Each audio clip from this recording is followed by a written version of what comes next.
Oh.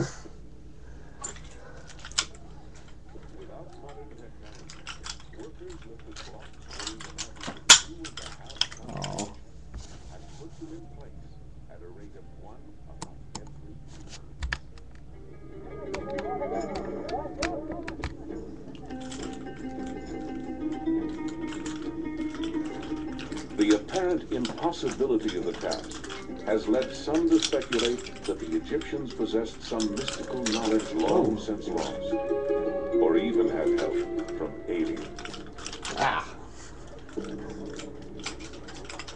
But now the sands of the Giza Plateau are yielding startling new clues to the ancient puzzle of who built the pyramids and how.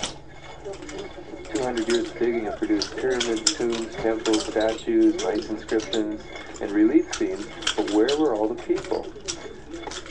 Mark Lehner is professor of Egyptian archaeology at the University of Chicago's Oriental Institute. His work has helped shift the focus of study here from monuments to men. For the first time, we're excavating to shed some light on the lives of the people, as opposed to just how the elite and the king that they served, how they were buried. Recent discoveries by Lehner and others have turned the popular understanding of pyramid building on its head.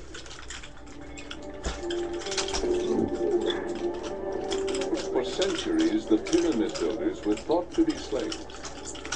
Hollywood fed the myth of a captive labor force cringing under the whip.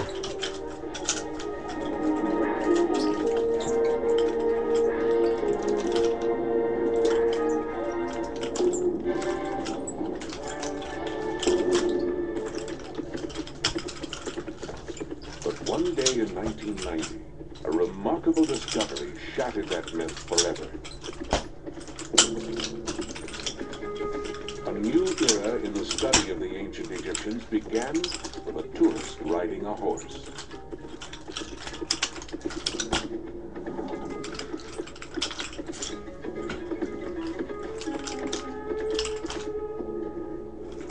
A hoof plunged through the vaulted roof of a tomb that was sealed in the time of the pharaohs. Inside was a glimpse of eternity.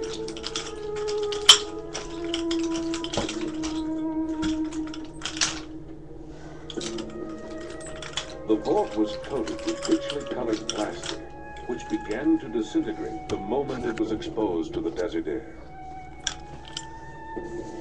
But for a brief time, it shone as beautifully as the tomb of a king. But the man buried here was not a king or even a nobleman. He was a worker.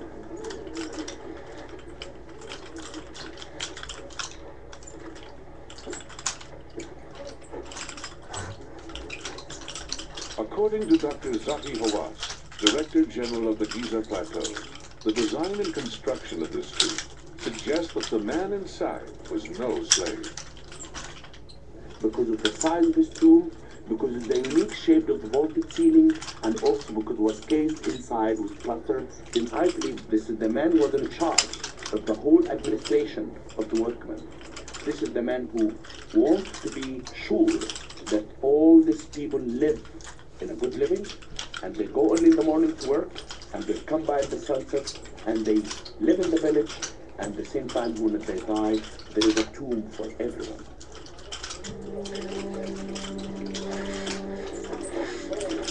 In the months following the discovery of the vaulted tomb, Dr. Hawass and his crews unearthed more than 250 additional graves in the same area. They had found an entire cemetery for workers.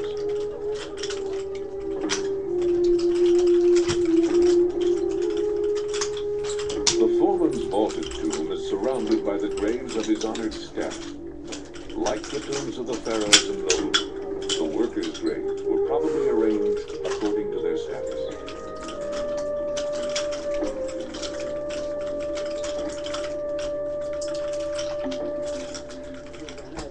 Dr. Hawass found that some tombs displayed hieroglyphic job titles, further proof that the ancient builders of Giza or highly regarded craftsmen. We found here 3 false doors. Above each one, we found painted tequila. We found in the titles of those people the hieroglyphic inscriptions saying that Jarret Wilkinson means director of building tombs, and Jarret Wilkinson means inspector of building tombs. During excavation, archaeologists made another discovery that helped confirm the workers' status. Like the tombs, the builders saw to it that pieces of art accompanied them in eternity. Detailed engravings, hieroglyphics, and small statues offered a glimpse of how the ancient workers actually looked.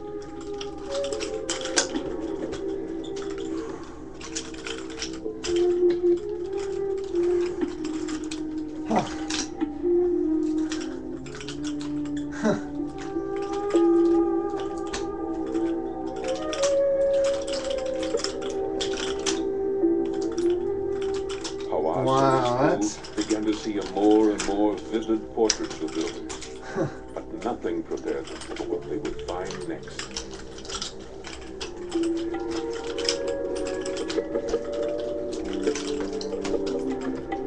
At last, in the shadow of the pyramids, modern workers come face to face with their ancient predecessors. Ooh.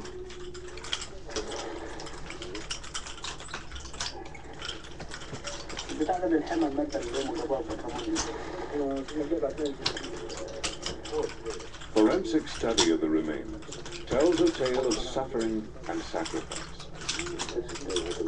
of labor so grueling it was literally backbreaking.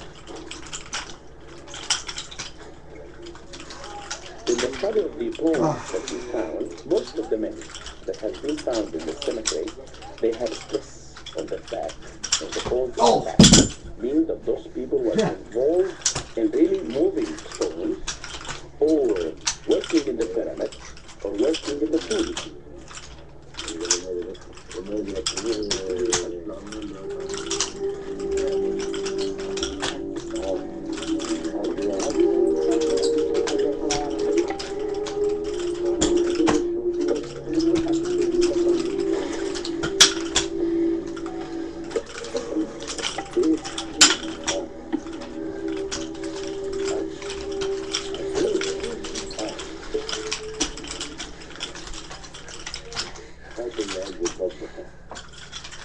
Archaeology now is not like what we see in Kingstad when we find gold, and gold in Kingstad never give us an idea about the people and about how they lived and about anything.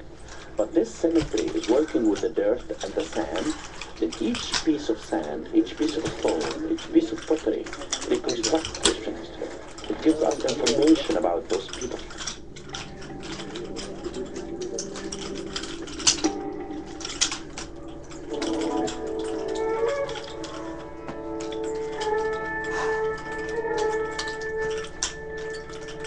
Today, life on the Giza Plateau still moves to the ancient rhythms of the desert.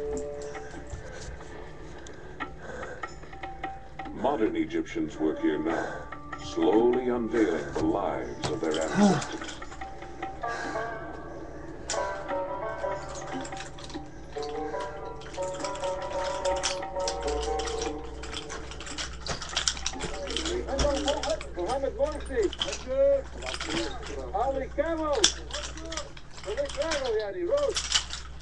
A few dozen men report for work at this site today, but during the pyramid construction, there were tens of thousands. Mark Lehner knew that a huge workforce would have required a city to support it. But where was the evidence of this long-abandoned metropolis? The first glimpse of it came when excavators began to uncover a bakery. It's as though everywhere we open up a hole in the desert, we find massive evidence of bread baking. And we're talking about thousands and thousands and thousands of loaves. Where you have so much bread, the beer can't be far away, and where you have bread and beer, you have to have people. So it says there are a lot of consumers out here. Lehner and his team found huge vats for mixing batter and hundreds of bread molds. We apologize. We've been here for 5,000 years.